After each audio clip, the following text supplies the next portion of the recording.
Hello दोस्तों, कैसे आप सभी लोग। आप आशा करता हूँ आप सभी लोग सही हैं। जैसे कि दोस्तों आपने थंबनेल में देखा होगा, आज हम आपके लिए क्लास 10 साइंस जो आप क्लास 10 साइंस यानी विज्ञान के चैप्टर पहला लेके आए हैं, अध्याय 1, जिसमें दोस्तों पाठ का क्या नाम है, रासायनिक अभिक्रिया एवं समीकरण, केमिकल रिएक्शंस एंड इक्वेशंस। दोस्तों इसमें ए टू जेड आपको बताएंगे जितना इस पाठ में है। दोस्तों वीडियो को लास्ट तक देखिए। और दोस्तों वीडियो से देखने से पहले आप एक काम कीजिए, आप एक कॉपी और कलम ले लीजिए ताकि आप वन बाय वन नोट भी करते चलिए। दोस्तों आप नोट करोगे तो दोस्तों क्या इससे एक आप ही का फायदा होगा, आपको पुनः रिपीट करके दोबारा वीडियो देखनी पड़ेगी नहीं। और दोस्तों याद करने का तरीका क्या होता है, सबसे पहले जो पढ़ाया जाए वो पढ़ो, पढ़ते रहो, 1 घंटे तक पूरी वीडियो देखो, फिर उसके बाद अपने आप रिवाइज कम से कम 10 या 12 मिनट जरूर देख, ये सोचो कि हमने क्या पढ़ा है, क्या पढ़ाया गया है, और कहाँ पे उठा के देखो, तब दोस्तों याद रहता है। ऐसे नहीं वीडियो देखते रहोगे तो ऐसे नहीं याद होगा। पहले वीडियो देख के लिखो, याद करो वीडियो में क्या बताया गया, इसका मनन करो, तो इस प्रकार से ये सब चीज़ें याद रहती हैं। तो आइए देखते हैं दोस्तों, पहले क्या रासायनिक अभिक्रिया केमिकल रिएक्शंस। दोस्तों रासायनिक अभिक्रिया क्या होती है, जब दो या दो से अधिक पदार्थ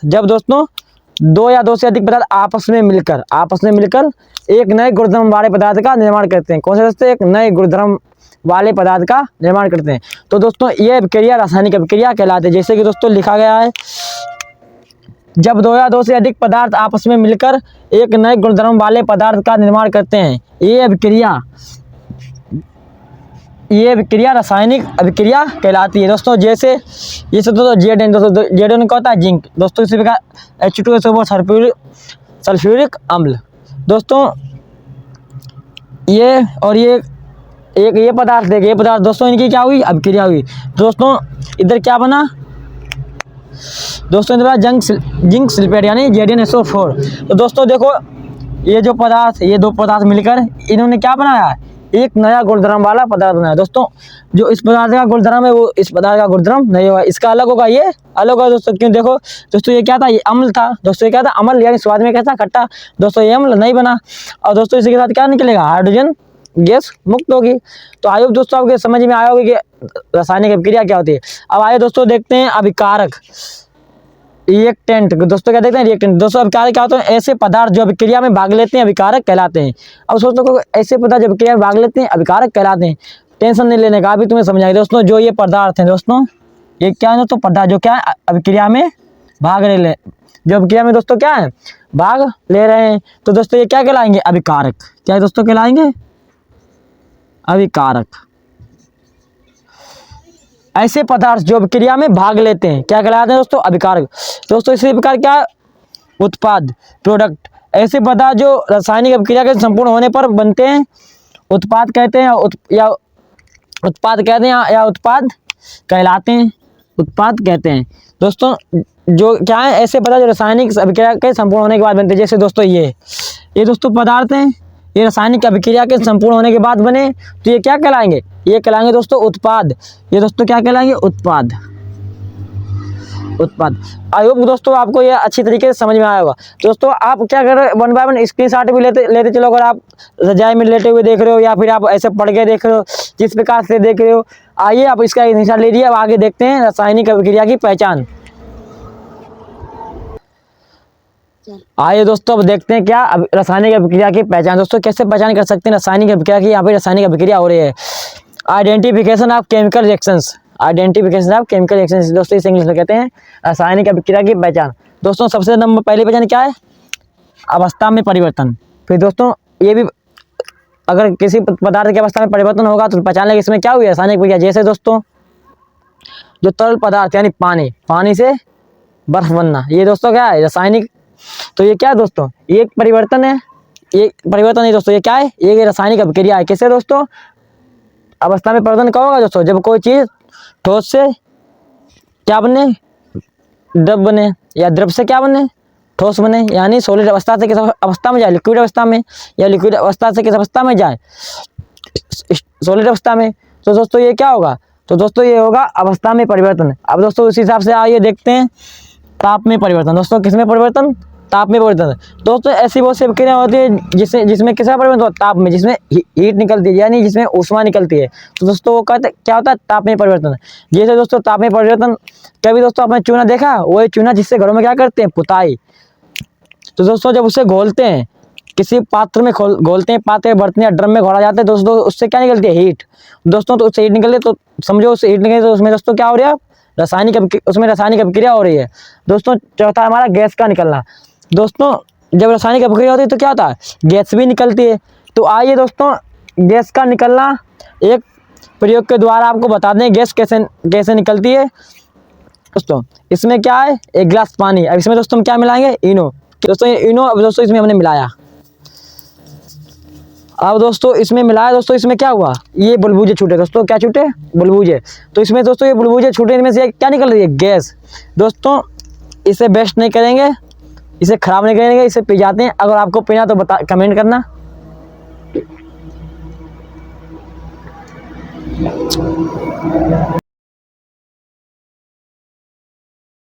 दोस्तों प्रश्न ये उठता है जो इसमें बुलबुले निकले हैं वो कौन से गैस के थे? तो दोस्तों वो कौन से गैस के बुलबुले थे? वो थे दोस्तों कार्बन डाइऑक्साइड। दोस्तों किस गैस के बुलबुले थे? Carbon dioxide. दोस्तों ये कार्बन डाइऑक्साइड गैस के ये बुलबुले थे। इससे दोस्तों कौन सी गैस निकली थी? जब मैंने इसमें इनो मिलाया पानी में तो कौन सी गैस निकली? Carbon dioxide. दोस्तों कौन सी गैस निकली है? Carbon dioxide. दोस्तों जैसे ही इनो किसमें डालते हैं? पानी में। तो दोस्तों इसमें होता है सोडियम सिट्रेट, इसमें मिला होता है। और जैसे ही इनो पानी में मिलता है सोडियम सिट्रेट में घुलता है। तो दोस्तों जो कार्बन डाइऑक्साइड गैस है ये सोडियम सिट्रेट के साथ रहना बिल्कुल पसंद नहीं करती है। ये कहती है हम भाई सोडियम सिट्रेट के साथ पानी में नहीं रहेंगे, ऐसे सूखे में तो उसका मिलती रहेगी, लेकिन पानी में उसका रहना बिल्कुल पसंद नहीं करती है, इसीलिए भागती है ऊपर। जब ये भागेंगे तो क्या बन जाएंगे? तब उसे सोडियम सिट्रेट इससे रोकता है, भाई मत जाओ मेरे पास रहो।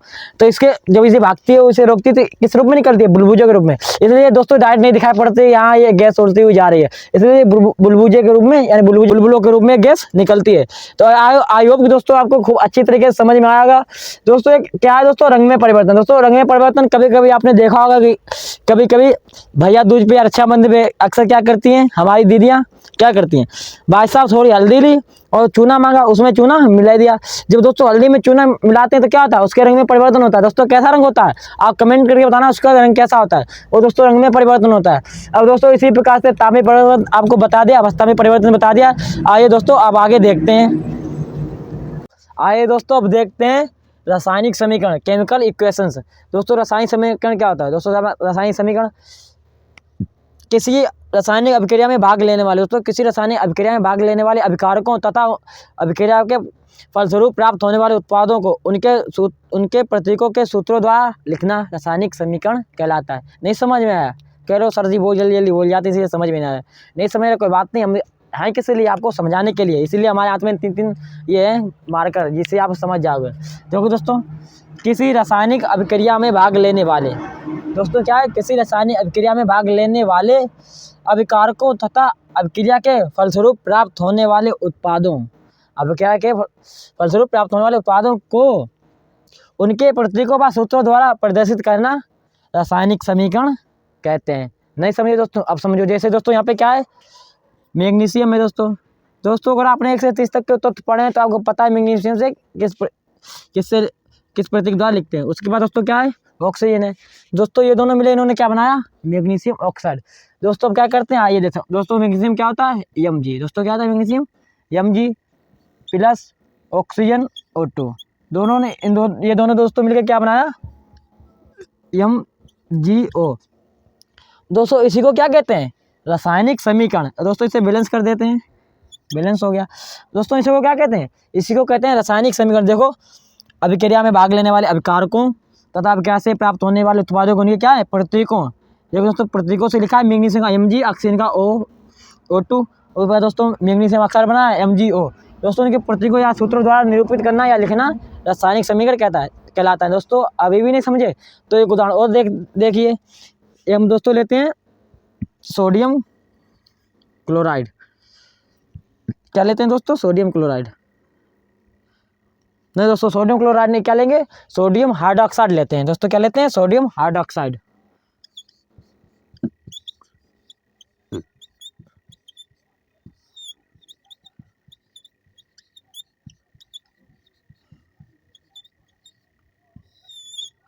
प्लस दोस्तों किसके देखिए आते हैं? हाइड्रोक्लोरिकम, हाइड्रोक्लोरिकम क्लोरिक अम्ल के साथ। किसके दोस्तों हाइड्रोक्लोरिक अम्ल। अब दोस्तों जब ये अभिक्रिया करेंगे तो क्या बनेंगे,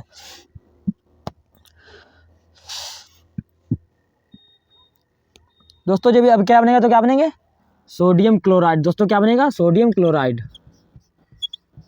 सोडियम क्लोराइड।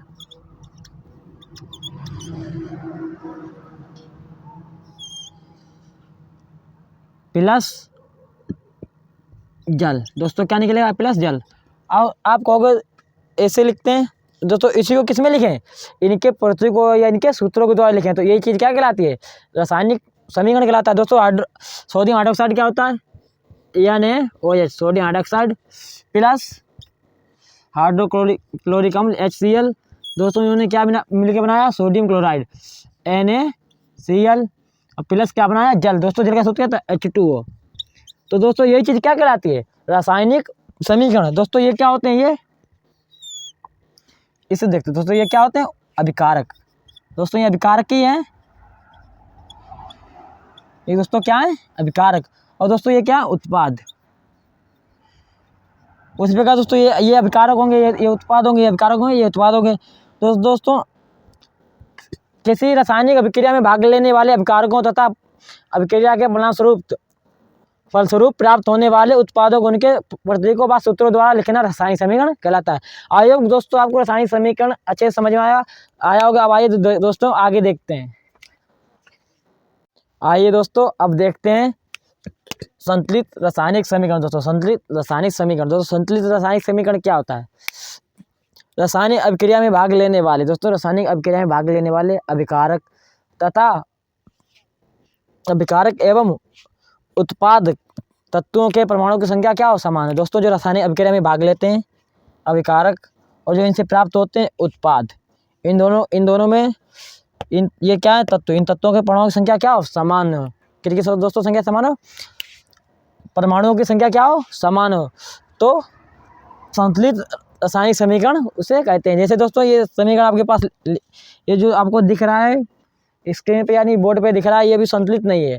दोस्तों संतुलित कब होगा, यहाँ पे Fe कितने हैं, 3, यहाँ पे Fe 3 नहीं है, तो ये संतुलित नहीं है। तो दोस्तों लिखा गया, पहले आप एक बार और देखिए, रासायनिक अभिक्रिया में भाग लेने वाले अभिकारक एवं उत्पाद तत्व के परमाणुओं की संख्या समान हो, संतुलित रासायनिक समीकरण कहते हैं। लेकिन दोस्तों यहाँ समान है, नहीं है।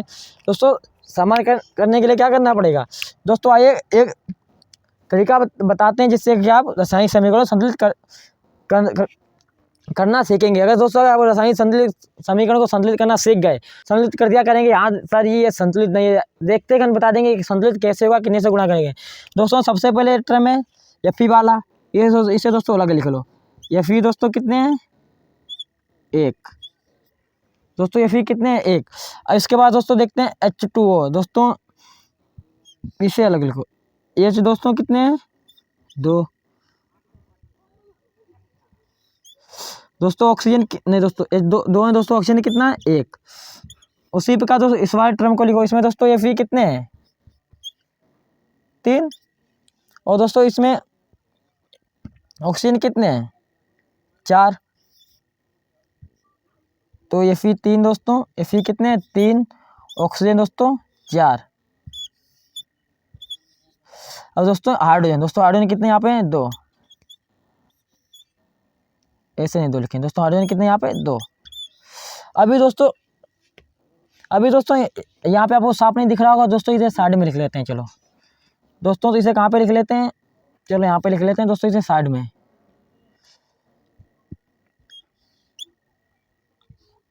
हाइड्रोजन दोस्तों कितने हमारे पास हैं, 2। दोस्तों हाइड्रोजन हमारे पास कितने हैं, 2 हैं। अब दोस्तों Fe कितने हैं, 3। दोस्तों इधर Fe कितना है, 1। दोस्तों इधर 3 बनाने के लिए क्या करेंगे, इसमें करेंगे 3 से गुणा। अब दोस्तों अगर इसमें 3 से गुणा करेंगे तो 3 × 3 दोस्तों इसमें भी गुणा हो जाएगी, 3 × 3। तो दोस्तों ये क्या हो जाएगा, अब ये 3 हो जाएंगे। तो Fe अब कितने हो गए, तो दोस्तों ये क्या हो जाएंगे, 3 Fe क्या हो जाएंगे दोस्तों, 3 Fe। इसी प्रकार दोस्तों अब 3 Fe हो गए, इधर भी 3 हमारे Fe हो गए, इधर भी 3 हमारे Fe हो गए। और इसके बाद दोस्तों क्या, ऑक्सीजन दोस्तों कितने हैं, 4। दोस्तों ऑक्सीजन इस तरफ क्या है 4। दोस्तों हमारे पास ऑक्सीजन कितना है 1। दोस्तों हमारे पास ऑक्सीजन कितना 1। दोस्तों अगर इधर 4 ऑक्सीजन करेंगे इधर क्या करेंगे 4 से गुणा। दोस्तों अगर इसमें 4 से गुणा करेंगे तो इसमें भी 4 से गुणा हो गई। तो दोस्तों इस प्रकार से हमारे पास हाइड्रोजन कितने हो गए 8 हाइड्रोजन हो गए और ऑक्सीजन तो 4 हो गए हमारे पास इस प्रकार से। तो हो गए दोस्तों 4 ऑक्सीजन। अब दोस्तों तो क्या देखते हैं दोस्तों ये 4 लिखे हुए 40 नहीं ऐसे 40 लग रहे हैं 4। वो दोस्तों आप समझ आना ये ऑक्सीजन है। क्या है दोस्तों ऑक्सीजन। ठीक है दोस्तों ये ऑक्सीजन कितने दोस्तों है। अब ऑक्सीजन 4 हो गए हमारे पास। चलो इस कुछ इसकी व्यवस्था करते हैं जाकि अलग दिखे। ऐसे नहीं दोस्तों ऐसे नवजात लगेगा। चलो दोस्तों आप फिलहाल में समझ आए कि ऑक्सीजन यहाँ पे कितना होगा 4। अब दोस्तों यहाँ पे ऑक्सीजन कितने 4 हो गए। अब दोस्तों हाइड्रोजन देखो कितने 8। यहाँ पे दोस्तों हाइड्रोजन कितने 2। तो दोस्तों यहाँ पे यहाँ पे देखो यहाँ पे दोस्तों हाइड्रोजन कितने 2। दोस्तों यहाँ पे 4 हाइड्रोजन बनाने के लिए क्या करेंगे दोस्तों सॉरी दोस्तों यहाँ पे 8 हाइड्रोजन बनाने के लिए क्या करेंगे। क्योंकि दोस्तों यहाँ पे हाइड्रोजन कितने यहाँ पे हाइड्रोजन 8 हो गए। यहाँ पे 8 हाइड्रोजन कैसे बनेंगे जब यहाँ पे हम क्या करेंगे 4 से गुणा 2 चौके यानी 4 दूनी 8। 4 दूनी दोस्तों क्या होते हैं 8। इसी एक बार देखो दोस्तों एफ में हमने कितने से गुणा करी 3 से। फिर दोस्तों एच इस वाले टर्म में कितने से गुणा करी 4 से। अब दोस्तों इधर आते हैं इसमें दोस्तों गुणा नहीं की हमने किसी टर्म में। देखो यहाँ पे कुछ दिख रहा है किसमें गुणा की नहीं की। दोस्तों इसमें देखते हैं एच में दोस्तों कितने गुणा की 4 से। इसे प्लस को थोड़ा दूर लिखते हैं। अब दोस्तों इसमें किससे हम लोगों ने गुणा की थी 4 से 4 लिख दिया। अब देखो क्या दोस्तों इधर तत्वों के परमाणु संख्याओं इधर तत्वों की परमाणु संख्या समान है। हाँ दोस्तों देखेंगे या फी कितने हमारे पास इधर 3 इधर फी होगा 3। इधर दोस्तों हाइड्रोजन हमारे पास कितने हैं 4 दूनी 8। इधर दोस्तों हाइड्रोजन कितने हो गए 4 दूनी 8। इधर दोस्तों ऑक्सीजन कितनी है 4। इधर दोस्तों ऑक्सीजन कितनी है 4। तो दोस्तों ऐसा समीकरण क्या आता है संतुलित समीकरण। अगर दोस्तों आपको ये समीकरण संतुलित करना नहीं आता या फिर आपको बहुत कठिनाई होती है तो आप कमेंट करना तो हम एक स्पेशल वीडियो लाएंगे जिसमें कम से कम 20 से 30 सत्र लाएंगे जिससे हम संतुलित करेंगे। दोस्तों प्रैक्टिस आपकी करवाएंगे और आपको सिखाएंगे रासायनिक समीकरण संतुलित कैसे किया जाते हैं। आइए दोस्तों इसी के साथ आगे देखते हैं कुछ महत्वपूर्ण चीज़ें देखते हैं जिससे रासायनिक समीकरण की थोड़ी बहुत आपको हेल्प मिलेगा कि दोस्तों ये ठोस बना या लिक्विड बना या एक्वास है ये क्या है। आइए दोस्तों आगे देखते हैं। आइए दोस्तों देखते हैं अभिकारक एवं उत्पादों की भौतिक अवस्था लिखना है। दोस्तों अभिकारक एवं उत्पादों की भौतिक अवस्था क्या होती है दोस्तों भौतिक अवस्था भी होती है जिस अवस्था में वह है कोई अभिकारक या उत्पाद यानी कोई पदार्थ है वो किस अवस्था में द्रव अवस्था में या लिक्विड अवस्था में या फिर एक्वास यानी जलीय विलीन। द्रव अवस्था दोस्तों क्या होती है लिक्विड जिसे क्या कहते हैं द्रव। उसी प्रकार दोस्तों जलीय विलीन जिसे क्या कहते हैं एक्वास। उसी प्रकार दोस्तों ठोस यानी सॉलिड जिसे किससे लिखते हैं यस से। दोस्तों आइए देखते हैं दोस्तों अगर कोई पदार्थ या उत्पाद कैसा होगा ठोस या अभिकारक कैसा हो ठोस तो दोस्तों उसके सफिक्स में क्या लिखा होगा यस। दोस्तों सफिक्स मतलब जानते हो कोई ये चीज़ है इसके कहीं इसके सफिक्स में यस लिखो तो सफिक्स का मतलब ये है। ये दोस्तों कहता है सफिक्स में इसे क्या लिखेंगे इसी प्रकार। अगर दोस्तों कोई पदार्थ क्या होगा ठोस तो इसे किससे लिखेंगे यस से। अगर द्रव है दोस्तों कैसा है द्रव दोस्तों उसे किससे लिखेंगे यल से। अगर दोस्तों कैसा है गैस कैसा है दोस्तों गैस दोस्तों उसे किससे लिखेंगे जी से। अगर दोस्तों कोई पदार्थ कैसा है जलीय विलयन है किस क्या दोस्तों जलीय विलयन दोस्तों उसे किससे लिखेंगे ए क्यू। दोस्तों उसे किससे लिखेंगे ए क्यू। जैसे दोस्तों अभी एक आपको उदाहरण बताया था हमने संतुलित समीकरण वो एक लेते हैं F E plus H2O gives Fe3O4 plus 4H2O लिया था दोस्तों। इससे बैलेंस क्या था इधर दोस्तों हम लोगों ने कितने किए थे 4 किए थे। इधर दोस्तों कितने किए 3। दोस्तों अभी हमें बताना है Fe किस अवस्था में द्रव अवस्था में है या फिर ठोस अवस्था में या फिर गैस अवस्था में या फिर किसी में जलीय विलीन तो दोस्तों होगा नहीं। तो दोस्तों ये किस अवस्था में है सॉलिड अवस्था यानी ठोस अवस्था में। दोस्तों अगर यस लिखा समझो किस अवस्था में ठोस अवस्था में। इसके बाद दोस्तों इसके बाद दोस्तों क्या है H2O ये दोस्तों क्या है जल। दोस्तों ये किस अवस्था में लिक्विड अवस्था में इसीलिए यहाँ पे दोस्तों क्या लिख रहे हैं सफिक्स में यल। और दोस्तों ये जो तीर का निशान था ये तीर का निशान इससे पढ़ते हैं गिब्स। क्या पढ़ते हैं दोस्तों गिब्स। इसका मतलब होता है इधर से जो इधर बनते हैं वो दोस्तों क्या होते हैं, उत्पाद होते हैं। इसका मतलब होता है इनसे मिलकर ये तत्व बने। इस तीर का मतलब दोस्तों क्या था, इसे पढ़ते हैं गिब्स। इस तीर को दोस्तों क्या पढ़ते हैं, गिब्स। आइए दोस्तों अब इसे देखते हैं FeSO4। दोस्तों ये जो FeSO4 बना ये क्या बना है दोस्तों, ये भी क्या है दोस्तों, थोड़ी यहाँ पे वो नहीं होगा। ये दोस्तों Fe3O4 ये बना है दोस्तों, क्या ठोस है। इसे दोस्तों किससे लिखेंगे, इससे। उसी जगह दोस्तों जैसे ये 4H2O ये दोस्तों क्या है, ये गैस है। इसे किससे लिखेंगे, सफिक्स में जी से। तो यही होता है दोस्तों अभिकारक एवं उत्पादों की भौतिक अवस्था लिखना है। दोस्तों देखो ये अभिकारक हैं, इनकी भौतिक अवस्था लिखिए। ठोस है, लिक्विड यानी तरल है, जल है या द्रव है। F3O4 ठोस है यानी सॉलिड, यस लिखा है कैसा, ठोस है। उसी प्रकार 4H2O क्या है, गैस है। तो आई होप दोस्तों आप समझ गए। दोस्तों एक होता है चिन्ह, किसका होता है, रिवर्सिबल दोस्तों, उसे कहते हैं उत्क्रमणीय। क्या कहते हैं दोस्तों, उत्क्रमणीय। दोस्तों ये जो चिन्ह होता है किसका होता है, उत्क्रमणीय। दोस्तों जैसे हम एक चीज लेते हैं हाइड्रोजन प्लस नाइट्रोजन, ये दोस्तों दोनों मिलेंगे तो क्या बनाएंगे, NH3। अब इसे दोस्तों क्या करते हैं, बैलेंस करके देख लेते हैं। हाइड्रोजन दोस्तों कितने हैं, 3। तो यहाँ पे 3 से गुणा करेंगे दोस्तों, तो यहाँ पे हम 2 से गुणा कर दें, 2 3 6, हाइड्रोजन 6 हो गए। अब दोस्तों नाइट्रोजन कितनी हमारे पास, 2। इधर दोस्तों कितनी हमारे पास नाइट्रोजन है, 2। दोस्तों ये क्या हो गया, बैलेंस हो गया। देखो ना यार, इधर हाइड्रोजन 2 3 6, तो इधर हाइड्रोजन कितने हो गए, 2 3 6, नाइट्रोजन 2, इधर नाइट्रोजन कितनी है, 2। दोस्तों बैलेंस हो गया। अब दोस्तों इसका मतलब क्या है, इस पदार्थ से मिलकर हमने क्या बना, ये पदार्थ। अगर दोस्तों ये इस तरफ उत्क्रमणीय चिन्ह है, यानी इसे बोलते हैं रिवर्सिबल। दोस्तों क्या बोलते हैं इसे, इंग्लिश में बोलते हैं रिवर्सिबल। और दोस्तों इसका ये चिन्ह है, तो दोस्तों इसका मतलब ये टूटेगा। ये अगर टूटेगा पदार्थ, फिर टूटेगा तो किस में मिलेगा, क्या बनेगा, फिर दोबारा यही बनेगा। तो आई होप दोस्तों आपको समझ में आया होगा। अब आइए देखते हैं रासायनिक अभिक्रियाएं। आइए दोस्तों अब देखते हैं रासायनिक अभिक्रियाओं के प्रकार। दोस्तों रासायनिक अभिक्रियाएं कई प्रकार की होती हैं दोस्तों, कोई सी संयोजन, वियोजन, ये दोस्तों अलग अलग अभिक्रियाएं हम लोग पढ़ेंगे। तो सबसे पहले दोस्तों कौन सी अभिक्रिया है, संयोजन अभिक्रिया। दोस्तों संयोजन अभिक्रिया कहें या फिर योगात्मक, क्या कहें दोस्तों, योगात्मक।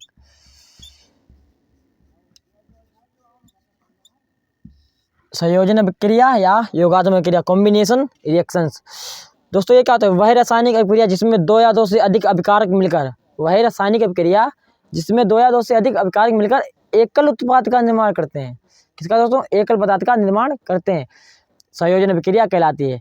नहीं समझे दोस्तों, आइए समझते हैं। सबसे नंबर पर क्या है दोस्तों, वह रासायनिक अभिक्रिया जिसमें 2 या 2 से अधिक पदार्थ मिलकर एकल पदार्थ का निर्माण करते हैं, रासायनिक संयोजन अभिक्रिया कहते हैं। जैसे दोस्तों एग्जाम्पल के लिए, जैसे दोस्तों हमने क्या लिया, NH3। दोस्तों ये क्या है, अमोनिया।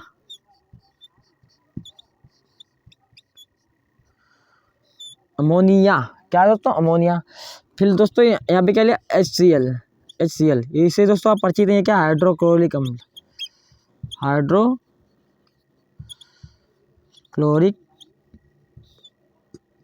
हाइड्रोक्लोरिक अम्ल। दोस्तों अमोनिया किस अवस्था में है, ये गैस अवस्था में होगी।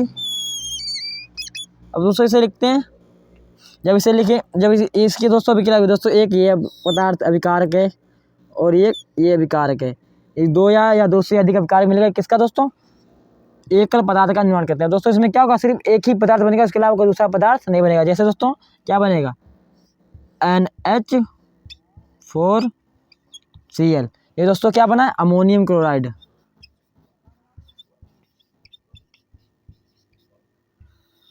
Ammonium chloride. दोस्तों ये अमोनियम क्लोराइड इसका कौन सा नाम है, रासायनिक नाम है। दोस्तों इसका साधारण नाम, दोस्तों इसका साधारण नाम क्या था, नौसादर। क्या था दोस्तों, नौसादर। दोस्तों इसका कौन सा नाम है, साधारण नाम। दोस्तों नौसादर अमोनियम क्लोराइड का कौन सा नाम है, साधारण नाम। दोस्तों ये एग्जाम के दस्ते बहुत ही महत्वपूर्ण क्वेश्चन है। दोस्तों एग्जाम में पूछ लेते हैं कि NH4 का साधारण नाम क्या है, ऑप्शन आपको दे देंगे। तो NH4 का साधारण नाम क्या है, नौसादर। या फिर दोस्तों कभी कभी पूछ लेते हैं अमोनियम क्लोराइड का सूत्र लिखिए। अमोनियम क्लोराइड का सूत्र लिखिए, या फिर कभी पूछ लेते हैं नौशादर का सूत्र लिखिए, तो ये होता है NH4Cl। आइए दोस्तों एक एग्जाम्पल है दोस्तों, दूसरा एग्जाम्पल और आते हैं। क्या होता है दूसरा दोस्तों एग्जाम्पल दोस्तों किसका दोस्तों, कार्बन का दहन। दोस्तों क्या फिर दूसरा एग्जाम्पल लेते हैं, ये दोस्तों पहला था, दूसरा लेते हैं कार्बन का दहन। कार्बन का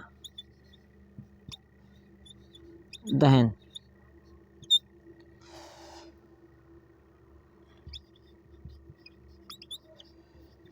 कार्बन का दहन दोस्तों जब भी हम दहन करवाते हैं तो किसकी उपस्थिति में, ऑक्सीजन की उपस्थिति में क्या करवाते हैं, दहन की क्रिया करवाते हैं। दोस्तों किसका दहन, कार्बन का। दोस्तों कार्बन आप जानते हैं क्या होता है, C+ दहन हो रहा है तो किसकी उपस्थिति में, ऑक्सीजन की उपस्थिति में होगा, गिब्स। दोस्तों C हमारा क्या है, कार्बन यानी सॉलिड अवस्था में इसे यस, ऑक्सीजन क्या है, गैस, इसलिए G। अब दोस्तों ये मिलेगा क्या बनेगा, CO2।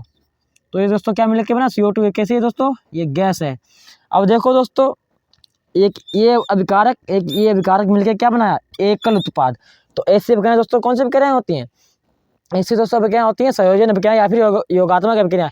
आइए दोस्तों एक दो उदाहरण देखते हैं इसे जल्दी से। जल का निर्माण दोस्तों क्या, दूसरे उदाहरण कौन सा देखिए, जल का निर्माण। तीसरा उदाहरण दोस्तों जल का निर्माण। इसमें दोस्तों क्या होगा, हाइड्रोजन की क्रिया कराएंगे दोस्तों किससे, ऑक्सीजन। हाइड्रोजन दोस्तों क्या है हमारे पास, गैस, इसलिए जी से लिखेंगे दोस्तों। ऑक्सीजन क्या है हमारे पास, गैस, इसलिए जी से लिखेंगे। गिब्स क्या बनेगा दोस्तों, H2O। ये दोस्तों क्या बना, लिक्विड। ये दोस्तों क्या ना, लिक्विड बना यानी जल। अगर दोस्तों आपको इसे क्या करना है, संतुलित करना है, तो संतुलित करने के क्या करना पड़ेगा। यहाँ पे दोस्तों ऑक्सीजन कितनी है, दो कर दिए, तो ऑक्सीजन 2 हो गए, 2 दूनी 4। हाइड्रोजन कितने दोस्तों हो गए, 4। यहाँ पे दोस्तों हाइड्रोजन 4 करने, यहाँ पे क्या करेंगे, 2 दूनी 4। दोस्तों ये क्या हुआ, संतुलित हो गया। इसी प्रकार दोस्तों क्या, गंधक का दहन। एक दोस्तों उदाहरण और कौन सा है, गंधक का दहन। गंधक का दहन। अब आपको दोस्तों बताया दहन किसकी उपस्थिति में होता है, ऑक्सीजन की उपस्थिति में। तो दोस्तों गंधक किसे कहते हैं, सल्फर को। सल्फर दोस्तों किस अवस्था में होता है, ठोस अवस्था में। इसे सफिक्स में क्या लिखते हैं, यस। प्लस दोस्तों क्या, ऑक्सीजन O2 के साथ। दोस्तों जब इसके साथ रिएक्शन करेगा दोस्तों किस अवस्था में, गैस, तो क्या बनाएगा, सल्फर डाइऑक्साइड। किस अवस्था में दोस्तों, गैस अवस्था में। ये दोस्तों क्या बनी है, सल्फर डाइऑक्साइड। तो ये भी एक दोस्तों कौन सी अभिक्रिया, संयोजन अभिक्रिया। आइए दोस्तों अगली अभिक्रिया देखते हैं। अगली अभिक्रिया दोस्तों कौन सी देखेंगे, दोस्तों अगली अभिक्रिया देखेंगे वियोजन अभिक्रिया। दोस्तों आप वन बाय वन नोट करते रहिए या फिर आप स्क्रीनशॉट ले लिए। आइए देखते हैं वियोजन अभिक्रिया। आइए दोस्तों नेक्स्ट अभिक्रिया देखते हैं, वियोजन अभिक्रिया। दोस्तों वियोजन अभिक्रिया या फिर अपघटन। दोस्तों इस अभिक्रिया में क्या होता है, दोस्तों संयोजन अभिक्रिया में क्या होता था, 2 या 2 से अधिक अभिकारक मिलकर एकल उत्पाद का निर्माण करते थे। दोस्तों इसमें क्या है, उसमें दोस्तों 2 या 2 से अधिक क्या मिल रहे थे, अभिकारक, और एकल पदार्थ का निर्माण करते थे। दोस्तों इसमें क्या हुआ, एक अभिकारक, इसमें क्या हुआ, एकल अभिकारक किसमें टूटेगा, 2 या 2 से अधिक उत्पादों में टूटेगा। तो ऐसे दोस्तों क्या होती है, वियोजन अभिक्रिया। दोस्तों वियोजन अभिक्रिया 3 प्रकार की होती हैं। नंबर 1 ऊष्मीय वियोजन, ऊष्मा के द्वारा वियोजन करते हैं। नंबर 2 प्रकाश अपघटन। नंबर 3 विद्युत अपघटन। आज दोस्तों वन बाय वन अभिक्रिया देखते हैं। दोस्तों सबसे पहले देखते हैं ऊष्मा वियोजन अभिक्रिया। दोस्तों ऊष्मा वियोजन अभिक्रिया दोस्तों शब्द से समझ में आ रहा है, ऊष्मीय वियोजन अभिक्रिया वही अभिक्रिया जिसे संपूर्ण करने के लिए किसकी आवश्यकता होती है, ऊष्मा की, यानी हीट की। दोस्तों किसकी आवश्यकता होती है, ऊष्मा की। जैसे दोस्तों एक उदाहरण लेते हैं, CaCO3 कैल्शियम कार्बोनेट। दोस्तों ये क्या है, कैल्शियम कार्बोनेट।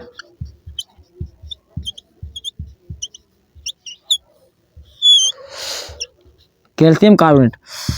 दोस्तों देखो एकल अभिकारक लिया, सिर्फ एक अभिकारक लिया। दोस्तों इसे क्या करेंगे, ऊष्मा देंगे। दोस्तों क्या देंगे, ऊष्मा।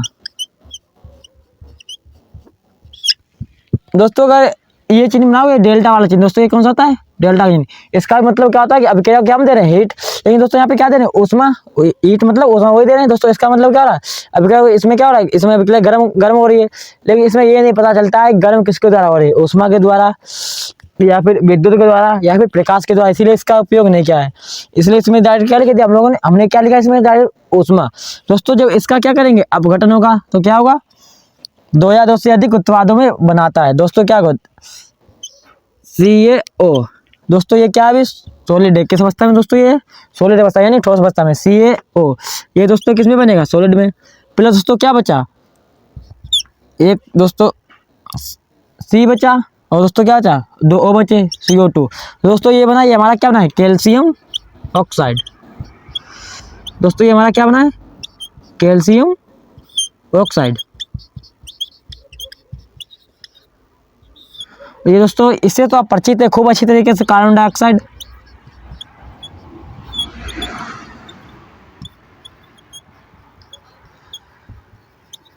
अब दोस्तों इसके बाद दूसरा उदाहरण क्या है दोस्तों, आप इस अभिक्रिया को उतार लीजिए। आइए दूसरी अभिक्रिया देखते हैं दोस्तों। दूसरी अभिक्रिया कौन सी है, प्रकाश अपघटन। दोस्तों कौन सी है, प्रकाश अपघटन। दोस्तों भाई अभिक्रिया जिसे तो दोस्तों आइए अब क्या देखते हैं, प्रकाश अपघटन। दोस्तों प्रकाश अपघटन, प्रकाश अपघटन क्या था, वह क्रिया जिसमें अभिक्रिया किसके द्वारा पूर्ण होती है या अभिक्रिया किसके द्वारा तोड़ी जाती है, प्रकाश की उपस्थिति में, तो प्रकाश अपघटन कहलाता है। जैसे दोस्तों मैंने लिया सिल्वर क्लोराइड, क्या दोस्तों, सिल्वर क्लोराइड AgCl, ये दोस्तों क्या है, सिल्वर क्लोराइड। आइए लिख भी देते हैं सिल्वर क्लोराइड, सिल्वर क्लोराइड। दोस्तों ये 3 दूर भाग जा रहा। दोस्तों इसमें क्या करेंगे, प्रकाश, दोस्तों किसका दोस्तों प्रकाश देंगे, सूर्य का प्रकाश। सूर्य का लिख देते हैं, सूर्य का प्रकाश।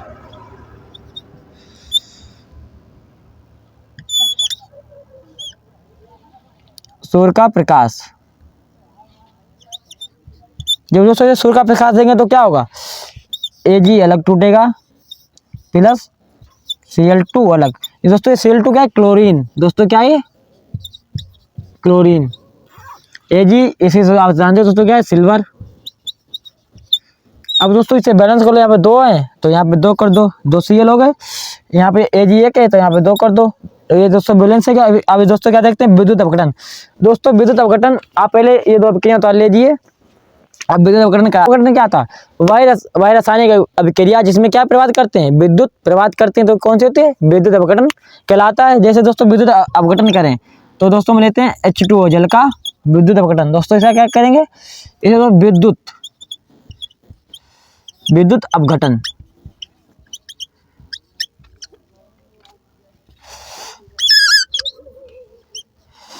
विद्युत अपघटन दोस्तों इसका किसके द्वारा कराएंगे, विद्युत अपघटन। दोस्तों जब इसका विद्युत अपघटन कराएंगे तो किसमें टूटेगा, अलग अलग भागों में। हाइड्रोजन H2 अलग टूटेगा प्लस O2 अलग टूटेगा। ये दोस्तों हमारा क्या है, जल। अगर दोस्तों इसे बैलेंस करो, यहाँ पे 2 करो, 2 ऑक्सीजन हो गए। हाइड्रोजन कितने हैं, 4। यहाँ पे 2 कर दो, 2 दूनी 4। तो दोस्तों ये हमारा बैलेंस हो गया। दोस्तों ये हमारी किस अवस्था में है, गैस अवस्था में। सॉरी दोस्तों ये हमारी किस अवस्था में, लिक्विड अवस्था में। किस अवस्था में दोस्तों, लिक्विड यानी जल। ये दोस्तों किस में बनेगा, गैस में। और ये दोस्तों किस में बनेगा, गैस अवस्था में। आई होप दोस्तों आपको वियोजन अभिक्रिया समझ में आई होगी और वियोजन अभिक्रिया के तीनों प्रकार के उदाहरण भी समझ में आएंगे। आइए दोस्तों अगली अभिक्रिया देखते हैं दोस्तों। तो आइए अब देखते हैं विस्थापन अभिक्रिया, डिस्प्लेसमेंट रिएक्शंस। दोस्तों ये विस्थापन अभिक्रिया क्या होती है, दोस्तों विस्थापन अभिक्रिया में कुछ नहीं होती है। ये एक तरीके से अपने दैनिक जीवन से रिलेटेड मान लो। जैसे कि दोस्तों कोई व्यक्ति ज़्यादा ताकतवर होता है, एक कहावत है घर के देहाती भाषा में कहते हैं यूपी में लोग, जिसकी लाठी उसकी भैंस। वही हाल है दोस्तों, जो अधिक क्रियाशील तत्व वही रहेगा, उसका स्थान ले लेगा। तो हिसाब इसमें इस क्रिया में दोस्तों क्या होता है, वह क्रिया जिसमें अधिक क्रियाशील तत्व कम क्रियाशील तत्व को उसके जलीय विलयन से विस्थापित कर देता है। क्या करता है, उसके जलीय विलयन से विस्थापित कर देता है। अब दोस्तों आपको क्या सर जी ये जलीय विलयन ले आए हो नई चीज़, ये नई चीज़ नहीं है कोई, कहोगे भाई हमारे पास ये आपके लिए कुछ भाई या कुछ नई समस्या नहीं है। अभी आप बताइए जलीय विलयन क्या होता है।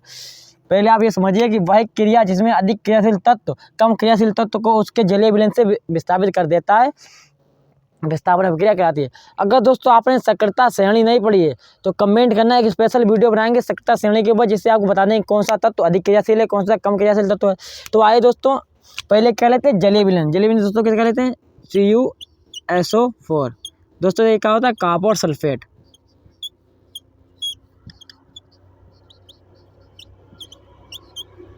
कॉपर सल्फेट प्लस दोस्तों इसके अभिक्रिया किससे कराते हैं, Fe दोस्तों क्या होता है, आयरन। इस दोस्तों अभिक्रिया किससे कराते हैं, आयरन के साथ।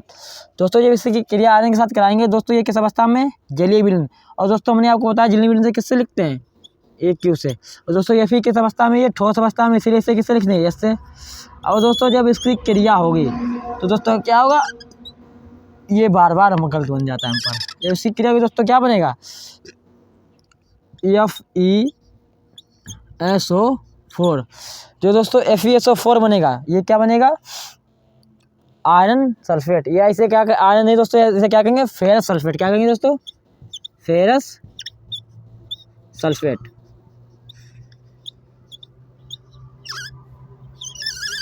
दोस्तों इसे आयरन कहें, चाहे इसे भी, या इसे फेरस भी कह सकते। अब दोस्तों क्या बचा हमारे यहाँ पे, कॉपर, CO। दोस्तों CO कॉपर ये किस अवस्था में निकलेगा, ठोस अवस्था में। दोस्तों यह है क्या है, एक्वास, जलीय विलीन। क्यों दोस्तों, यानी SO4 के साथ क्या मिल गया है, Fe, तो ये कौन सी अवस्था में होगा, जलीय विलीन अवस्था में। आई होप कि दोस्तों आपको ये अच्छी तरीके से विस्थापन अभिक्रिया समझ में आई हो। दोस्तों एक दो उदाहरण और देखेंगे, जिससे आपको ये सब समझ में आ जाएगा। इसी प्रकार दोस्तों एक उदाहरण अगर और लेते हैं, तो दोस्तों एक उदाहरण और लेते हैं, CuSO4, ये दोस्तों कॉपर सल्फेट प्लस Zn।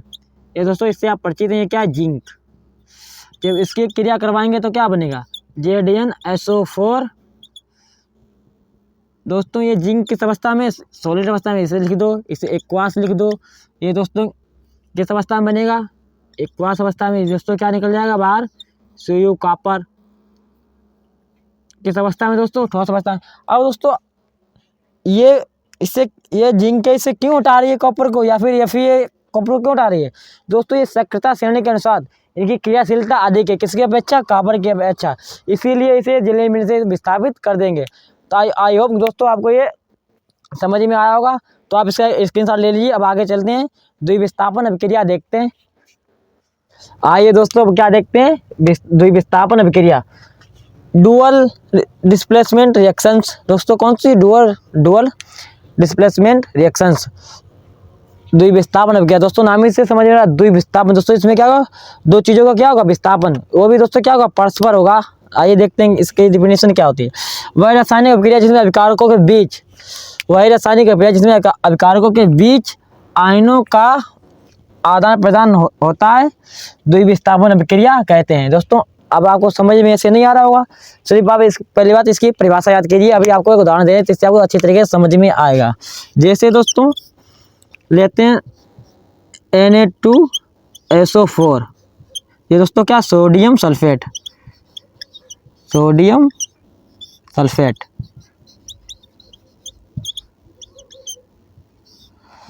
अब दोस्तों अब क्या लेते हैं, बेरिलियम क्लोराइड BaCl2, इसे दोस्तों क्या बोलते हैं, बेरिलियम क्लोराइड।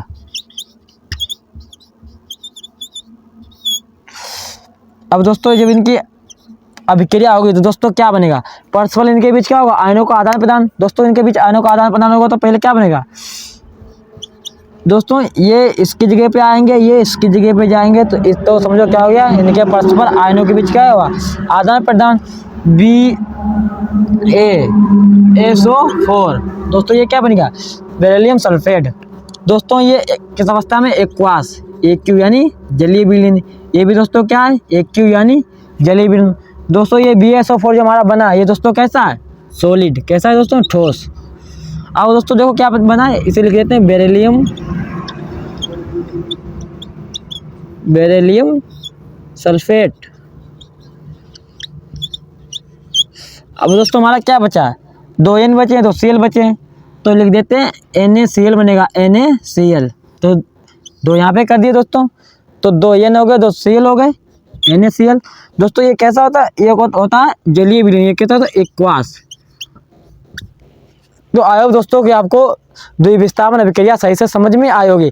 अब आइए आगे, आइए दोस्तों अब नेक्स्ट अभिक्रिया देखते हैं। दोस्तों नेक्स्ट अभिक्रिया क्या है, रासायनिक अभिक्रियाओं के प्रकार में दोस्तों अगली नेक्स्ट अभिक्रिया क्या है, उपचयन एवं अपचयन या ऑक्सीकरण। दोस्तों इसे इंग्लिश में क्या कहते हैं, ऑक्सीडेशन। वह अभिक्रिया जिसमें पदार्थों से ऑक्सीजन का योग हो, वह क्रिया जिसमें पदार्थों से ऑक्सीजन क्या हो, योग हो, या हाइड्रोजन का ह्रास हो, या फिर हाइड्रोजन वहाँ से हटे, या पदार्थ से इलेक्ट्रॉन निकल जाए। दोस्तों नहीं समझ में आ रहा, अभी आपको एक उदाहरण देंगे जिससे आपको बहुत ही अच्छी तरीके से समझ आएगा। दोस्तों हमने क्या लिया, तो दोस्तों तो आइए दोस्तों इसका एक शानदार उदाहरण लेते हैं। दोस्तों उदाहरण लेते हैं कार्बन प्लस ऑक्सीजन O2। ये दोस्तों आपको पता है क्या है कार्बन,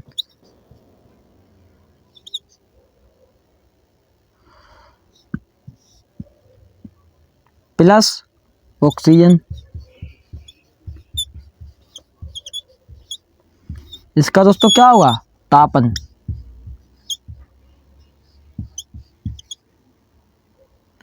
तो ये दोस्तों क्या बनाएंगे CO2। ये दोस्तों CO2 क्या है गैस, क्या है दोस्तों गैस, कौन सी दोस्तों गैस है कार्बन डाइऑक्साइड।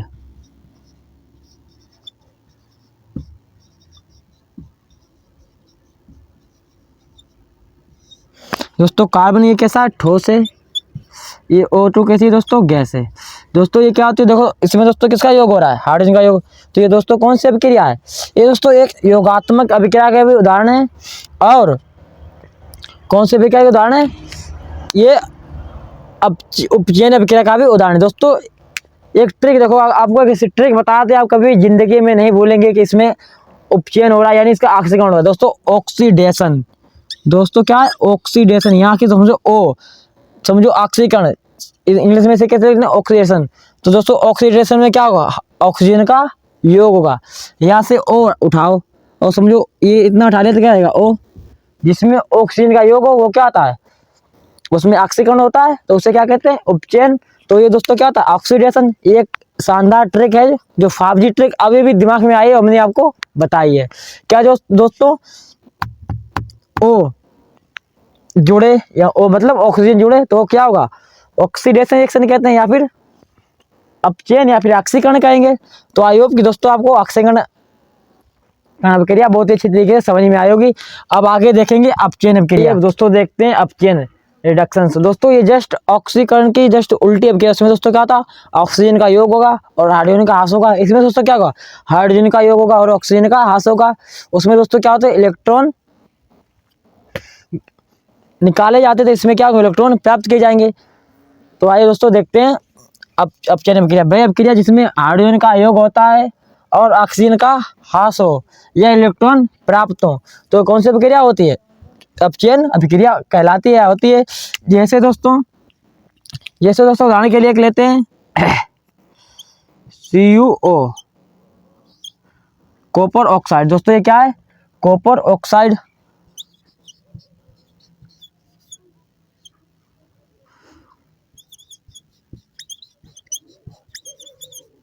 प्लस दोस्तों इसमें किसका योग होगा हाइड्रोजन का यानी H2 का। दोस्तों जब इसका हाइड्रोजन इसमें योग करेंगे ये दोस्तों कॉपर ऑक्साइड किस अवस्था में है सॉलिड अवस्था में। ये दोस्तों किस अवस्था में हाइड्रोजन गैस अवस्था में गिब्स। तो दोस्तों इधर क्या आ जाएगा Cu, क्यों यहाँ से ऑक्सीजन का ह्रास होगा, यहाँ से किसका दोस्तों ह्रास होगा ऑक्सीजन का। जो दोस्तों यहाँ से ऑक्सीजन का ह्रास होगा इसमें किसका योग होगा फिर हाइड्रोजन का योग होगा प्लस H2O। दोस्तों ये H2O क्या लिक्विड है, ये दोस्तों क्या सॉलिड है यस। ये दोस्तों हमारी क्या गैस, ये तो सॉलिड यानी ठोस है। ये दोस्तों H2O क्या हाइड्रोजन है।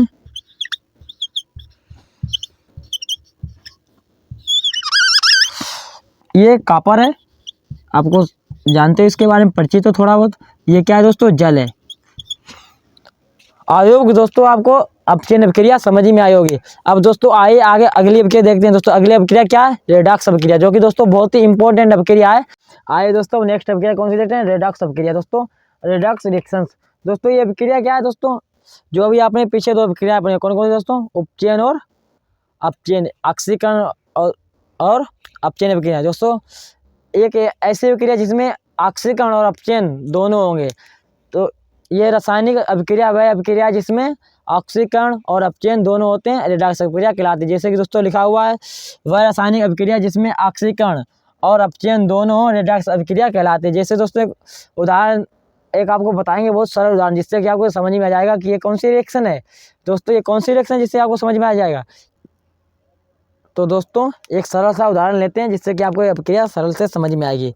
दोस्तों यहाँ पे क्या लेते हैं Cu, थोड़ा दोस्तों हटके बनाते हैं CuO। तो दोस्तों ये कॉपर ऑक्साइड है जैसे कि आपको पीछे बताया है। ये दोस्तों कॉपर सल्फेट या क्या करेंगे कॉपर। फिर दोस्तों क्या लेते हैं प्लस H2। ये दोस्तों क्या है हाइड्रोजन, या इसके बारे में जानते हैं दोस्तों ये क्या है हाइड्रोजन। ये दोस्तों क्या, हाइड्रोजन। अब तो सही में दिख रहा होगा आपको, अभी भी नहीं दोस्तों दिख रहा होगा, हाइड्रोजन। अब दोस्तों इससे क्या बनेगा, Cu अलग दोस्तों, H2 अलग। यहाँ पे प्लस का निशान लगा दें, इसे बैलेंस करना है। इधर ऑक्सीजन कितनी है, 1, और इधर ऑक्सीजन कितनी है, 1 पूरी है। देखो बैलेंस, इधर Cu कितना, 1, इधर Cu कितना, 1, इधर H2 कितना, 2, इधर H2 कितना है, 2। तो दोस्तों ये बैलेंस है। तो दोस्तों यहाँ पे क्या हो रहा है, यहाँ पे अभिक्रिया में क्या हो रहा है, अपचयन। क्यों दोस्तों अपचयन क्यों हो रहा है, क्योंकि यहाँ पे क्या हो रहा है, यहाँ पे ऑक्सीजन क्या हो रहा है दोस्तों, ह्रास। दोस्तों यहाँ पे ऑक्सीजन क्या हो रहा है, ह्रास।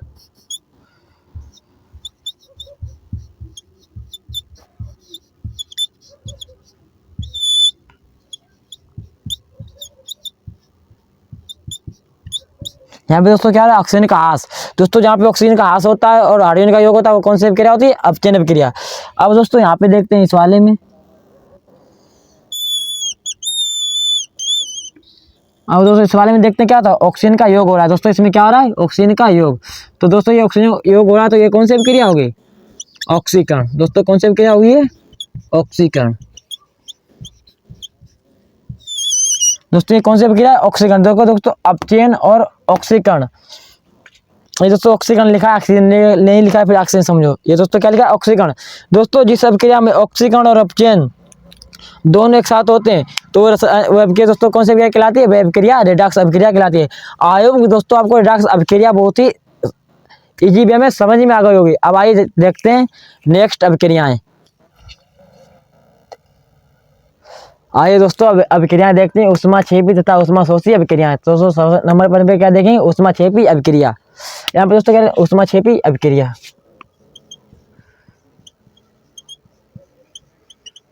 अभिक्रिया ऊष्माक्षेपी अभिक्रिया। दोस्तों ऊष्माक्षेपी, दोस्तों नाम से समझ में आ रहा है, ऊष्माक्षेपी, छेपी मतलब छिपी हुई, छेपी यानी छिपी हुई। वही अभिक्रिया, वही क्रिया या कह सकते हैं वही अभिक्रिया जिसके परिणाम स्वरूप जो क्रिया होती है, जब क्रिया होगी तो क्या होगा, ऊष्मा मुक्त होगी या ऊष्मा निकलती है। आइए दोस्तों देखते हैं, वह रासायनिक अभिक्रिया जिसमें क्रिया के फलस्वरूप ऊष्मा उत्पन्न होती है, ऊष्माक्षेपी अभिक्रिया कहलाती है। नहीं समझ में आई, अभी फिर समझ में आएगी कि वही अभिक्रिया जिसमें क्रिया के फलस्वरूप जब क्रिया होती होगी तो क्या होगा, ऊष्मा निकलती है, तो क्या कौन सी अभिक्रिया कहलाती है, ऊष्माक्षेपी अभिक्रिया कहलाती है। जैसे दोस्तों प्राकृतिक गैस का दहन यानी मेथेन CH4, इसका दहन करवाएंगे किसकी उपस्थिति में दोस्तों, ऑक्सीजन की उपस्थिति में। समझो मेथेन क्या है, गैस, इसे G से लिखेंगे। ये दोस्तों ऑक्सीजन क्या है, गैस, इसे दोस्तों किसे लिखेंगे, G से लिखेंगे। दोस्तों जब उसका क्या कराएंगे दहन, तो दोस्तों क्या बनेगा, CO2 प्लस H2O। अब दोस्तों इसे बैलेंस करते हैं। दोस्तों यहाँ पे दोस्तों हाइड्रोजन कितने हैं, 4, यहाँ पे दोस्तों हाइड्रोजन कितने हैं, 2। तो यहाँ पे 4 को 2 हो गए दोस्तों। ऑक्सीजन यहाँ पे कितने हो गए, 2। यहाँ पे दोस्तों ऑक्सीजन कितनी है, 2, 2, 2, 4। यहाँ पे दोस्तों ऑक्सीजन कितनी है, 2 है। यहाँ पे दोस्तों 2 कर दो, 2 दूनी 4। दोस्तों ये क्या हो गया, बैलेंस। ये दोस्तों क्या बना, गैस। ये भी दोस्तों क्या है, ये लिक्विड है, ये जल। ये दोस्तों क्या है, कार्बन डाइऑक्साइड।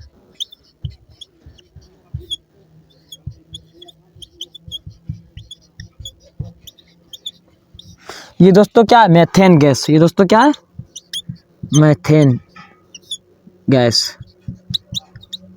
ये तो आपको, इससे तो आप परिचित हैं खूब, हाँ दोस्तों परिचित, इससे आप नहीं परिचित हैं, इससे तो आप खूब परिचित हो गए होंगे। कब से लंबी से चलती वीडियो चली आ रही है, ऑक्सीजन के बारे में बात हो रही है, जल के बारे में बात हो रही है, कार्बन डाइऑक्साइड के बारे में बात हो रही है।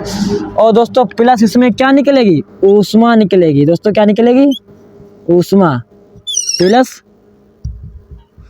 क्या निर्मुक्त होगी, ऊष्मा इसमें निर्मुक्त होगी। तो ये दोस्तों कौन सी अभिक्रिया है, ऊष्माक्षेपी अभिक्रिया।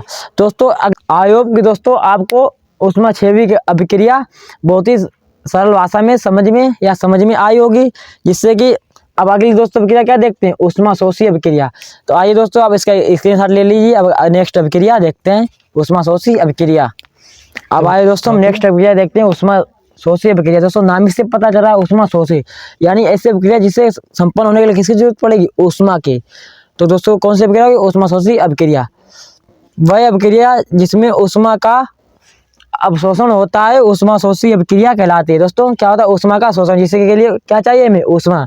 तो वह दोस्तों एक ऐसा उदाहरण लेते हैं जिसके लिए क्या हमें चाहिए होती है, ऊष्मा। जैसे दोस्तों एक लेते हैं HgO, मर्क्यूरिक ऑक्साइड। दोस्तों ये क्या है, मर्क्यूरिक ऑक्साइड। दोस्तों जब ये टूटेगी मर्क्यूरिक ऑक्साइड, तो इसके लिए किसकी आवश्यकता होगी, ऊष्मा की। तभी अभिक्रिया क्या, प्लस ऊष्मा। दोस्तों ये टूटेगा तो Hg अलग, और दोस्तों प्लस ऑक्सीजन अलग। दोस्तों ऑक्सीजन 2 होती है, ऑक्सीजन 2 से 2 करेंगे। अब दोस्तों ये 2 गए तो Hg कितने भागों में, 2। आई होप कि देखो दोस्तों बैलेंस हो गया, ऑक्सीजन कितने, ऑक्सीजन 2 हो गए, Hg कितने, 2 हो गए। तो ये दोस्तों इसमें दोस्तों किसकी आवश्यकता पड़ी तोड़ने के लिए, ऊष्मा की। तो ये दोस्तों कौन सी अभिक्रिया, ऊष्मा शोषी अभिक्रिया। आए होप दोस्तों आपको ऊष्मा क्षेपी और ऊष्मा शोषी अभिक्रियाएं बहुत ही अच्छी तरीके से समझ में आई होंगी। दोस्तों अगर एक कहें, जब हम श्वास शोषण, जब हम सांस लेते हैं, ली सांस और हमने सांस छोड़ी, तो ये कौन सी अभिक्रिया होती है, तो ये कौन सी अभिक्रिया होती है, ये होती है ऊष्मा क्षेपी अभिक्रिया। दोस्तों जब हम सांस लेते हैं, सांस लो मेरे साथ साथ, सांस लो, आप सांस को बाहर छोड़ो, तो दोस्तों जैसे ही बाहर छोड़ते हो हाथ लगाओ तो गर्म हीट निकलती है मुंह से। तो दोस्तों यही तो होता है ऊष्मा क्षेपी, जिससे कि अभिक्रिया के फलस्वरूप क्या निकलती है, ऊष्मा निकलती है। देखो सांस ली, फिर सांस छोड़ी, अभिक्रिया हुई, तो इससे क्या निकली, मुंह से गर्म हवा निकलती है, तो ऊष्मा निकलती है। तो दोस्तों ये कौन सी अभिक्रिया होती है, ऊष्मा क्षेपी अभिक्रिया। अब दोस्तों ऊष्मा शोषी की बात करें, दोस्तों जो प्रकाश संश्लेषण की क्रिया होती है, जैसे जिसमें पेड़ पौधे अपना भोजन स्वयं बनाते हैं, वो दोस्तों कौन सी अभिक्रिया होती है, ऊष्मा शोषी अभिक्रिया होती है। क्योंकि वो संपन्न कब होगी, प्रकाश संश्लेषण की अभिक्रिया, जब उसके लिए क्या चाहिए हो, ऊष्मा। तो आइए दोस्तों आपको ऊष्मा क्षेपी ऊष्मा शोषी अभिक्रिया बहुत ही अच्छी तरीके से समझ में आई होंगी। अब दोस्तों आइए आगे देखते हैं संचारण। आइए दोस्तों हम नेक्स्ट क्या देखते हैं, संचारण। दोस्तों संचारण क्या होता है, दोस्तों संचारण जिससे कि कोई धातु की वस्तु होती है, धातु की वस्तु नमी अथवा वायु या किसी अम्ल के संपर्क में आती है, तो धीरे धीरे क्या हो जाती है, संचारित, धीरे धीरे संचारित हो जाएगी। तो उससे क्या कहेंगे, जंग लगना। उससे क्या कहेंगे दोस्तों, जंग लगना। जब दोस्तों किसी धातु की वस्तु पे जंग लग जाती है तो उसे क्या कहते हैं, संचारण कहते हैं। दोस्तों आपको 2 चीजें दिखाते हैं उदाहरण के लिए। जैसे दोस्तों एक कील है, दोस्तों ये कील है, दोस्तों अभी ये कैसी कील है, आपको आयोग वीडियो में सही दिख रही होगी, अभी ये इस पे जंग नहीं लगी हुई है बिल्कुल। ये दोस्तों एक कील देखिए, इसका रंग दोस्तों कैसा है बता सकते हैं, इसका रंग दोस्तों कैसा, लाल और भूरे कलर का इसका रंग है, यानी लाल और कैसा, लाल और भूरा इसका कैसा रंग है इस कील का। दोस्तों तो इस कील पे क्या लग चुकी है, जंग। दोस्तों इस कील पे क्या लग चुकी है, जंग। दोस्तों इस पे जंग क्यों लगी है, जब ये कील किसी संपर्क में आई, वायु, नमी या किसी अम्ल के संपर्क में आएगी, तो इस पे क्या लगेगी, जंग। तो आइए दोस्तों आपको संचारण के बारे में समझ में सही से आ रहा होगा, अगर नहीं आ रहा होगा तो आइए इसकी परिभाषा देखते हैं। परिभाषा को याद कीजिए, जब कोई धातु अम्ल, नमी, वायु, आर्द्रता आदि के संपर्क में आती है, तब ये संचारित हो जाती है। तभी दोस्तों क्या होती है, संचारित हो जाती है। इस प्रक्रिया को संचारण कहते हैं। दोस्तों इस प्रक्रिया क्या कहते हैं, इस प्रक्रिया को संचारण कहते हैं। जैसे लोहे पर जंग लगना, तांबे के ऊपर हरी परत का चढ़ना। दोस्तों कभी तांबे की वस्तु देखना, उसके पे क्या हो जाता है, हरी परत हो जाती है, तो उस पर भी क्या लगती है, उसका भी एक जंग लग जाती है उसी प्रकार की। दोस्तों चांदी पर काली परत का चढ़ना। दोस्तों ये 3 उदाहरण आपको याद रखने हैं। दोस्तों कभी कभी पूछ लेते हैं कोई कि जंग लगने से बचाने के उपाय बताइए। दोस्तों इसके उपाय क्या होते हैं, ग्रीस लगाकर या तेल लगाकर या पेंट कर। दोस्तों ये क्या होता है, जंग लगने के उपाय। दोस्तों अगर तुम्हें लोहे की वस्तु पे अगर आप ग्रीस लगा दो या फिर तेल लगा दो, जिससे वो वायु और नमी के संपर्क में आएगी नहीं। दोस्तों अगर वायु नमी के संपर्क में नहीं आएगी तो उस वस्तु पे जंग भी नहीं लगेगी। तो आई होप दोस्तों आपको ये संचारण बहुत ही अच्छी तरीके से समझ में आया होगा, आप इसका एक साथ ले लीजिए। आइए दोस्तों आगे देखते हैं नेक्स्ट टॉपिक। आइए दोस्तों अब देखते हैं विकृत गंधिता, रेसिडेंटी। दोस्तों रेसिडेंटी क्या होती है, दोस्तों जब तेल तथा वसा युक्त खाद्य पदार्थ उपचयित हो जाते हैं। दोस्तों उपचयित, दोस्तों आपने उपचयन पढ़ा है, तो उपचयन में दोस्तों क्या पढ़ा है, ऑक्सीजन से क्रिया करते हैं कोई पदार्थ। जब तेल तथा वसा युक्त खाद्य पदार्थ उपचयित हो जाते हैं, उपचयित हो जाते हैं तब ये विकृत गंध हो जाती है। इनमें दोस्तों क्या होती है, थोड़ी थोड़ी गंध सी आने लगती है, ये महकने लगती है धीरे धीरे, यूँ कह सकते हैं। तो देहाती भाषा में नहीं कहते हैं महकने लगी है, तो धीरे धीरे इनमें क्या होती है, विकृत गंध हो जाती है, विकृत गंध हो जाते हैं। इनका स्वाद बदल जाता है दोस्तों, और क्या होता है, इनका स्वाद भी चेंज हो जाता है। जैसे कि दोस्तों कोई चीज़ है धीरे धीरे खराब हो गई तो उसका स्वाद तो चेंज होगा, ये नहीं जैसे पहले, जैसे कि आपने क्या खाया हो, कभी आम खाया हो आपने पका हुआ, और वही आम का सड़ा हुआ मिल जाए जिसमें 2-4 कीड़े पड़े हों, तो उसमें अलग सी महक नहीं आएगी, अलग सी आएगी महक, तो क्या होता है, उसका स्वाद भी चेंज हो जाता है, उसी स्वाद चेंज हो जाता है। ये घटना विकृत गंधिता कहलाती है। और दोस्तों ये घटना कौन सी कहलाती है, विकृत गंधिता। दोस्तों विकृत गंधिता बचाने के लिए तेल या प्रसारित पदार्थों को कहाँ रखा जाता है दोस्तों, इसको आपको बताएंगे दोस्तों। सबसे पहले दोस्तों जो आपने बहुत चीज़ें खाई हो, जैसे कि आपने चिप्स खाया होगा, एक हालांकि चिप्स का पैकेट हम आपको भी लाए दिखाने के लिए दोस्तों। ये चिप्स है, चिप्स नहीं, पहले ये देखते हैं दोस्तों। चांद जैसा मुखड़ा लेके चलो ना बाजार में, ये दोस्तों क्या है, चांद जैसा मुखड़ा लेके, ये खाने का प्रोडक्ट है, पदार्थ है दोस्तों। इसमें ये क्या भरी हुई है, आप बता सकते हो इसमें क्या भरी हुई है, ऑक्सीजन गैस? नहीं दोस्तों, इसमें ऑक्सीजन गैस नहीं है। कौन सी गैस है इसमें दोस्तों, इसमें दोस्तों नाइट्रोजन गैस है दोस्तों। इसमें कौन सी गैस है, नाइट्रोजन गैस। दोस्तों अक्सर लोग क्या कहते हैं गांव में कि इसमें इसलिए भर देते हैं हवा के, ताकि हमारे क्या लगे कि इसमें सोडा क्या है, ज़्यादा है। सोडा मतलब इसमें जो अंदर इसका पदार्थ है उसमें क्या है, ज़्यादा है। लेकिन दोस्तों ऐसा नहीं, इसमें नाइट्रोजन गैस क्यों भर जाती है, ताकि इसमें इसका जो अंदर पदार्थ है वो ज़्यादा लंबे समय तक सही बना रहे, अपचयित ना हो और जल्दी खराब ना हो, इसीलिए इसमें कौन सी गैस कंपनियां वाले भरते हैं, नाइट्रोजन गैस। उसी प्रकार दोस्तों अगर आप 1 रुपये तक की चीज लोगे, नींबू चटकारा भी अगर लोगे तो दोस्तों उसमें ये नींबू चटकारा है, हाँ दोस्तों नींबू चटपटा, अगर आप नींबू चटपटा भी लोगे, देखो इसमें भी दोस्तों क्या है, ये जो इसमें गैस है नाइट्रोजन गैस। अगर दोस्तों आपने कभी दुकान पे मोल लिया होगा, अगर आपको ये पिचका हुआ मिलेगा जिसमें दोस्तों ये गैस या फिर ये हवा नहीं होगी, तो हवा नहीं कह सकते हैं, जिसमें अगर ये गैस नहीं होगी तो उसकी दोस्तों गोली कैसी होगी, वो वायु के संपर्क में आ गई होंगी और गोली कैसी होगी, नम गई होंगी, गोली गीली हो गई होंगी। तो दोस्तों ऐसे पदार्थों को बिल्कुल भी नहीं खाना चाहिए जिसमें क्या हो, जिसमें गैस नाइट्रोजन गैस ना हो। दोस्तों अब सवाल ये उठता है कि इसमें आखिर नाइट्रोजन गैस ही क्यों भरी जाती है, भाई बहुत सी गैस है वो भर दो, आखिर में नाइट्रोजन गैस ही क्यों भरी जाती है। दोस्तों नाइट्रोजन गैस एक ऐसी गैस है जो क्रिया नहीं करती है, जो कि सरलता से क्रिया नहीं करती है, इसीलिए क्या करते हैं, नाइट्रोजन गैस ही भरते हैं। तो आई होप दोस्तों आपको सही से समझ में आया होगा। अभी अपने कैमरामैन को देते हैं, क्योंकि कैमरामैन हमारा बहुत देर से बैठा हुआ, कब खाने को मिलेगा, तो लो कैमरामैन एक ये तुम खा लो। तो आई होप दोस्तों आपको ये विकृत गंधिता बहुत ही अच्छी तरीके से समझ में आई होगी।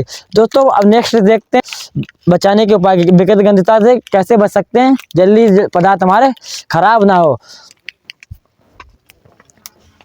आवाज़ दोस्तों देखते हैं विकृत गंधिता को किन किन विधियों द्वारा रोका जा सकता है। तो विकृत गंधिता को निम्न विधियों द्वारा रोका जा सकता है। दोस्तों नंबर 1 विधि कौन सी है, सबसे पहली विधि कौन सी है, खाद्य पदार्थों को वायुरोधी पात्रों में रखना चाहिए। दोस्तों वायुरोधी क्या होता है, ऐसे पात्रों में रखो या बर्तनों में रखो जिसमें वायु प्रवेश ना कर सके, तो खाद्य पदार्थों को वायुरोधी पात्रों में रखना चाहिए। दोस्तों दूसरा, खाद्य पदार्थ जैसे आलू चिप्स, नींबू चटपटा, टॉफी इत्यादि की पैकिंग में ऑक्सीजन गैस की जगह नाइट्रोजन गैस भर देते हैं। जैसे कि दोस्तों ये चिप्स है, कौन सी कंपनी का है चिप्स, डायमंड कंपनी का है। दोस्तों डायमंड कंपनी वालों ने क्या किया, इसमें ऑक्सीजन गैस की जगह कौन सी गैस इसमें भरी है, नाइट्रोजन गैस। दोस्तों कौन सी गैस इसमें भरी है, हमारे बगल में रहती है हमारे पड़ोसन कौन, शांति जी, उन्होंने एक बार हमसे मंगाया कि जा बेटा चिप्स का पैकेट ले आओ।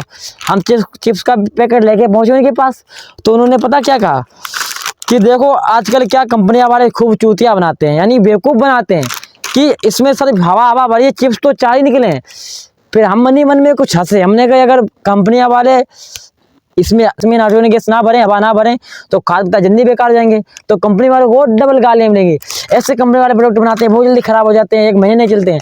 तो फिर हमने उन्हें अपनी पड़ोसन को समझाया, हमने कहा देखो ऐसा नहीं होता है, जैसा उपाय, लेकिन आपको पता है जो लोग अपनी चलाते हो किसी और की नहीं मानते, उन्होंने हमारे आखिर मानी नहीं। उन्होंने कहा हाँ तुम ज़्यादा पढ़ लिख के कलेक्टर बन गए हो, तुम्हें ज़्यादा ज्ञान आता है, तुम हमें ज्ञान बता रहे हो, इसलिए वो बात हमने वहीं पे ख़त्म की है। तो आइए आप भी आज से समझ आए कि इसमें किसी भी खाद्य पदार्थ में, जैसे कि नींबू चटपटा है ये, इसमें क्यों दोस्तों ये ऑक्सीजन नहीं होती है, कौन सी गैस होती है, नाइट्रोजन गैस होती है। दोस्तों अगर आई होप कि आपको मेरी वीडियो पसंद आई हो तो कुछ दान दक्षिणा देते चलना, और चैनल को सब्सक्राइब और वीडियो को लाइक करना, और वीडियो को ज़्यादा से अपने दोस्तों में शेयर करना। और दोस्तों हर एक चैप्टर की आपके लिए एक मैराथन क्लास लाएंगे, मैराथन कह सकते हैं, आप 1 शॉट वीडियो लाएंगे जिसमें से एक वीडियो में एक चैप्टर खत्म। तो प्लीज़ मेरी वीडियो को शेयर करें। इसी के साथ जय हिंद, जय भारत।